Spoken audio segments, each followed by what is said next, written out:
So all this land used to be covered in shit. I mean that as a compliment, I do. I'm still in the Bighorn National Forest, and I'm specifically talking about bison dung.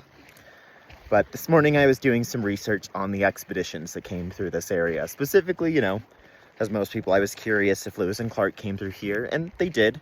But it was brief. Their journals weren't very interesting about the area. But I did find the journals of the Wilson Price Hunt expedition to be fascinating. Price Hunt, no relation to me, at least that I'm aware of. But he came as the second major expedition in the area for private purposes. He was going to the Astoria area searching for fur trading. But he was very well detailed in what he encountered in this area, including calling it a continuous barnyard, because there was that much bison dung just all over the place, because bison used to fill the place, as well as bighorn sheep. Both are still here, but not in the same numbers. I think we more familiarly know the history of that. What I also found interesting when reading through his journals about the area was how intimately he described his relations with the First Nations that were here. He specifically talked a lot about the Crow people.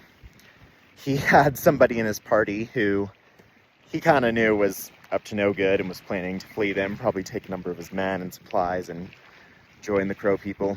Probably the classic white man falling in love with somebody and going with that, who knows. But the Crow people, knowing that the Price Hunt expedition was lost at one point, did send this man, Rose, back to the Hunt expedition to help them kind of finish getting through the mountains. He also described the Cheyenne people as honest and clean, which, of course, when we really think about it, that's almost offensive that he had to say that, but certainly a lot better than plenty of other ways that we described the First Nations in America, the European settlers, I mean. He also had a number of encounters with the Shoshone people. With all three of these groups, he talked about how essential the trade was with them. I mean, he would offer them things that really helped advance what they were doing, and they offered, everything. They helped actually guide them through the mountains so they didn't get lost and die. Don't get me wrong, plenty of people still died. We're talking about the Wild West. People drowned in the river that created this lake that's here now.